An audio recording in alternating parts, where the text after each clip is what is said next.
As many people are aware, there are people that are born in this world that maybe have a disease that they were born with or that they can contract on later in life. One of these diseases that is not talked about a ton and not a lot of people recognize is actually a part of this is immunodeficiency.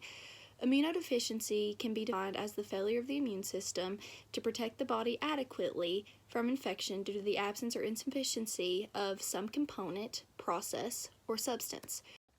So basically, in simple terms, this medical definition really is just that immunodeficiencies prevent the body from being able to fight off viruses and bacterial infections. Now, like I said before, this can be acquired or it can be congenital. So if you acquire it, it can be after some event in your life, if you got sick with something and your body just never recovered. Or it can be congenital, which you are born with and that you have to deal with from birth. And majority of the time when people end up getting it either congenital or acquired, it sticks with them for the rest of their life. Now they can get better and have bouts where they just keep going up, or some people are kind of like this and just go up and then have a spout of sickness and then go back down again. But there are many medicines to help with this, such as probiotics and things that people just need to stay on so that they can keep their body as healthy as they can, because it doesn't seem to want to work for them. So you do anything that you can to supplement it. But moving on into the more detailed stages of the immune system. So there is so much that works into the immune system. It really is a very complicated thing to understand. But just simpling it down into the categories, this involves a thing called immunoglobulin. So immunoglobulin is found inside of the immune system, and it is the protein that helps fight off viruses, bacterial infections, and anything like that. It's kind of like the sidekick to help and knock that out of somebody's body.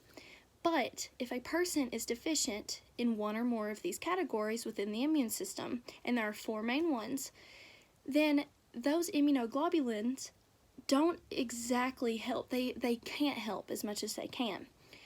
So, and it's the immunoglobulin that people are suffering in, and that is what they're deficient in.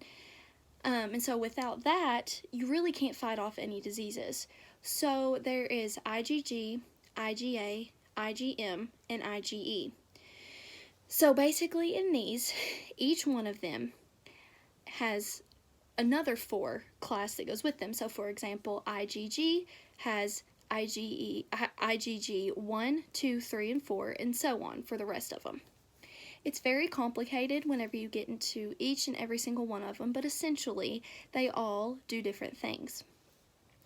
So going into my life, just to give an example of this, I was born deficient in 3 of the 4 categories.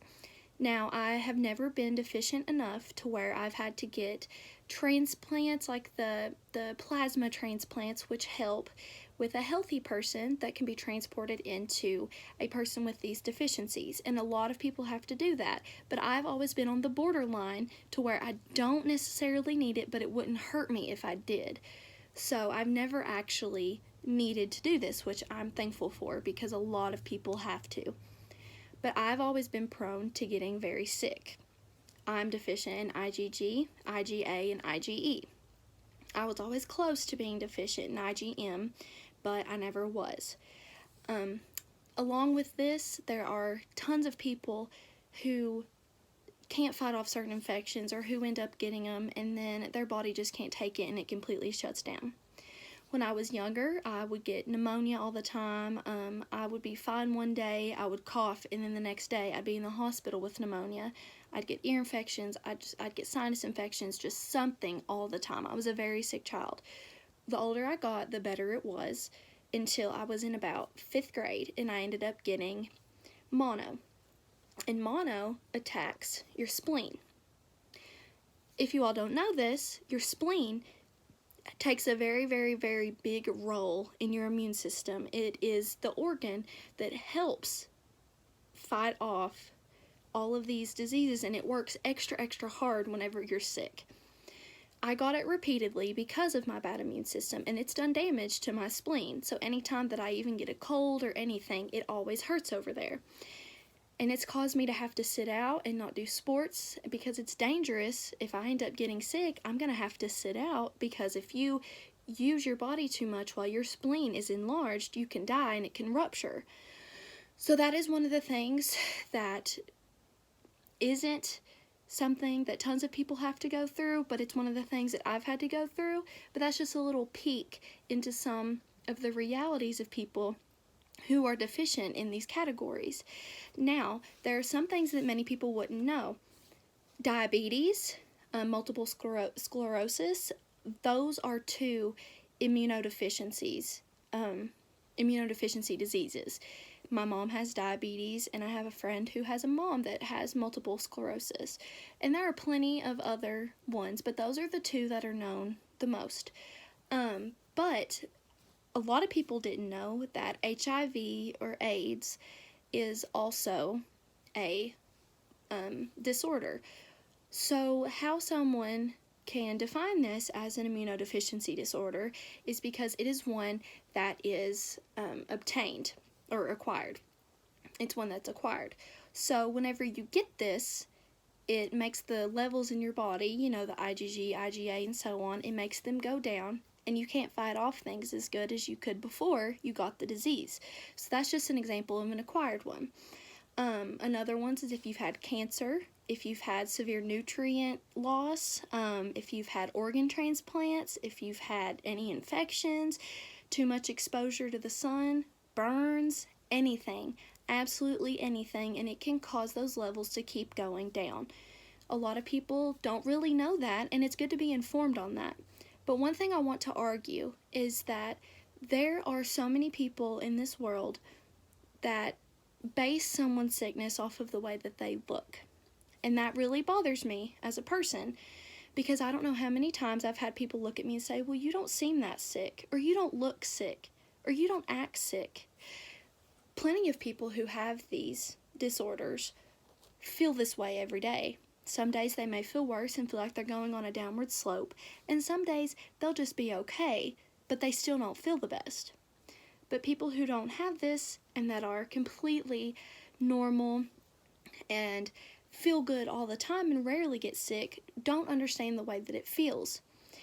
And I have personally been told that I still need to go and do these things because I haven't acted like I'm sick. If I asked to not show up to work in the past, well, you seem fine, you acted like you weren't sick, but it's more than that.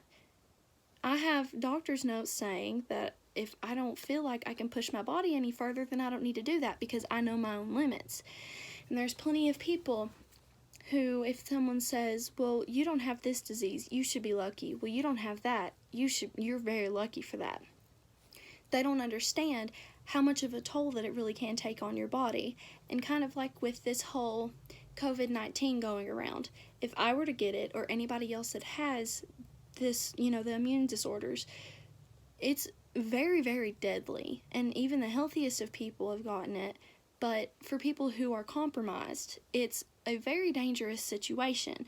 So we have to watch out, especially during flu season, even with sinus infections, pneumonia, anything like that. It could, just in a snap of fingers, it could turn very, very bad. But not a lot of people understand that. So, all in all, what I'm trying to say is be more aware of what people can go through whenever they have this. And if you don't truly understand what an immunodeficiency disorder is, do some research and you can really be enlightened on the broad spectrum that many, many, many people go through, because they could have anything and you would have absolutely no idea that it was an immunodeficiency disorder. And plenty of people too, I know diabetes is, told to be this sounds horrible, but the overweight person disorder. But, there's type 1 diabetes. That is definitely an immune system disorder. And, with diabetes, whether it be type 1 or type 2, it always affects the immune system, but any type of disease does. But it just shows you that anything goes hand in hand with being deficient in your immune system, and all of the diseases and just horrible health issues that it can cause.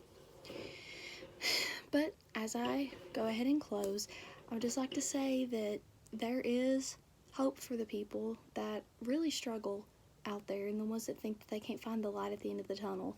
You find what works for you. You go to the doctor, get them to put you on a lot of probiotics, eat a lot of vitamin C, take care of your body, because you're more at risk and you can go down on a really bad slope very quickly if you don't. And to the people that didn't really understand before and tried to judge a book by its cover, I hope you learned a little bit of something, and I would really like to say that tons of people could benefit from just looking up facts, and if someone says that they don't feel good, then trust that they don't feel good, because you don't know what could be happening behind closed doors. So, if we all had an x-ray vision to see inside someone's body just to see what's going on, then maybe the world will be an understanding place. But we can't do that, so we all need to be kind and be human to each other, because you never know. Thanks.